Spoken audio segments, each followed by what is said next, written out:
Hey everyone. So this week's Bible story is just about the Lord's Prayer. It's Matthew 6:9-13.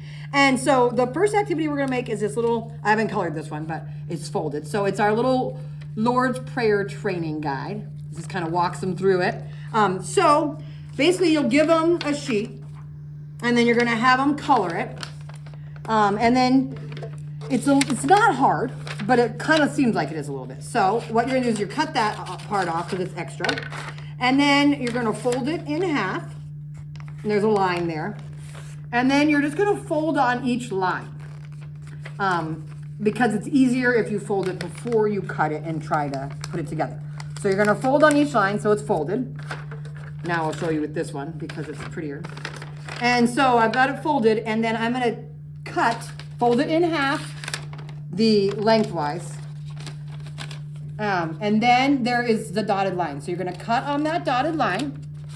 So it's basically up to that first one. Pull it back out, and now you're going to fold it in half the other way. And so here's what you're going to like. It's going to look like this, and then you're going to go like this. So I'll do that again. So your paper's like this. You've got a slit in the middle, and then you're just going to fold it and then kind of push those two together so it looks like a cross kind of, and then just fold it down. And then you've got your little training guide, and then it's got each one in the right order. Now, if you're really struggling with this, you could always cut them apart individually and staple them together into another little book. But this way you don't have to do any of the stapling or taping. I combined that into one word. And it just makes a little book. But if you want, if it's too hard, then you can always cut it and staple it or tape it together.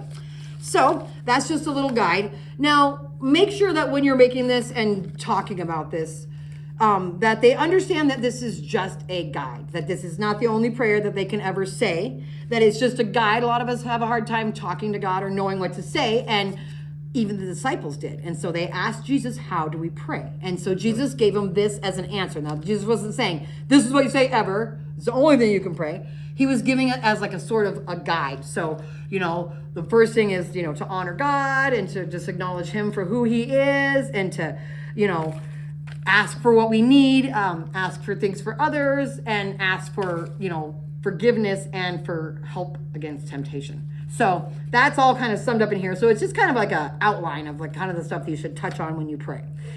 So make sure they understand that this is not the only prayer they can say, that all prayers look different. And prayer is just talking to God, and God just wants us to talk to him. But if they need a little help praying, this can be a little thing to help them to know what to pray for. So then you'll have a second activity of a little more time. You've got some cards here. So we've got syrup. So it's either syrup or syrup. Or we've got pecan, depends. So these are all things. So there's a root or a route, envelope or envelope. And so it's got both there. So you're just going to tell them, hey, one side of the room is one answer, one side's the other. And just have a little fun with this. Be like, okay, do you think it's envelope or envelope? Assign a side to each room. They have to pick which one is the right pronunciation for them. But there isn't a correct pronunciation. They're different. So some say GIF, some say GIF. So have fun with this, and really the point is to make them think about how, just like we can have a word that's spelled one way, but we pronounce it different ways. We don't all, not all prayers are the same. Not everything has to be the same. Like, we don't have to talk to God in the same way just for him to hear us. He hears us no matter what we say. He just wants us to talk to him. We don't have to have formal words or, say it a certain way. He just wants us to be talking to him and have a relationship with him. So just make sure that's the real point of this, is that just like there's not necessarily correct pronunciation, there's not a correct way to pray. God just wants us to pray to him. So thanks for all you do.